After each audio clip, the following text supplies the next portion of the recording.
Hey everybody, it's Neil, and this is the Commit episode 11.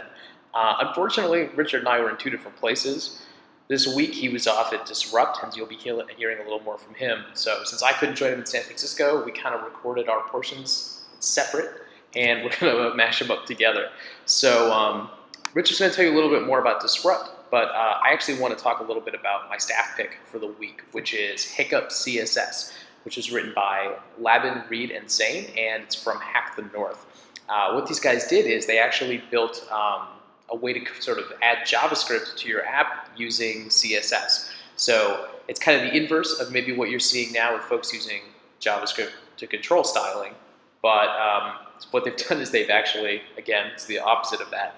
They've defined JavaScript functions based on a new type of CSS pseudo-class. So it uses 3 colons instead of just 2. And so you can define all of your click handlers, toggle handlers, stuff like that through a CSS function and assign it sort of right to the pseudo selector so you can style it right in your CSS and you're done. It's pretty neat. So far they've only created a couple selectors, but they're definitely looking to create some new stuff there. So I really hope you check it out and see what they're working on. That's what I got for my staff pick. I hope Richard's got some more cool stuff. Hey everyone, as Neil mentioned, this is Richard here. I'm actually on the floor at TechCrunch Disrupt in San Francisco. It's day 5 for me, so my voice is kind of gone, but it's been an amazing weekend. We did the hackathon Saturday and Sunday, and now we've been doing it in the conference. Big highlight for those who know Neil and I well was actually John McAfee turned up at the Devpost booth, took a sticker and chatted to us. Seemed like really into the idea. He really wanted to check out what everyone else was looking at. The event itself has been pretty amazing. There are so many great things going on here. But I wanted to give you my staff pick for this week. And my staff pick is Harvest. And if you've been following TechCrunch online the last few days, you'll see that they demoed up on the stage today in front of the main conference. And Harvest is an infrared aerial balloon that farmers can use to get a picture of water stress in their crops. So farmers lose about $17 billion a year in preventable crop loss due to water stress. So having this infrared camera looking at the crop picture, you can actually see where there is water stress on the lands, so enabling the farmers to make better, more focused interventions with water to keep their crops healthy and to make everything great.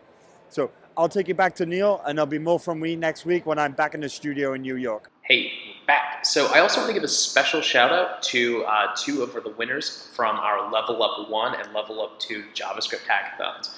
First up is David Kanda for Headbang.js, which uses Tracking.js, which is a computer vision framework, to measure the speed at which you're banging your head, and then it plays a song that matches the same BPM. Really cool.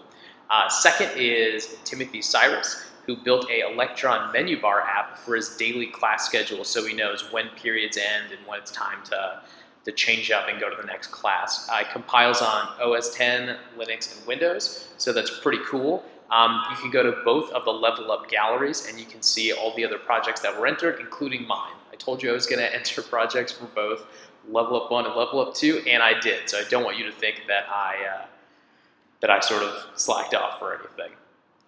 So again, big congratulations to David and Timothy. We're really proud of what you did. Okay, everyone, that pretty much wraps it up for episode 11 of the Commit. We're going to be at HackNY, which is being hosted at NYU this weekend, so please come out and say hi.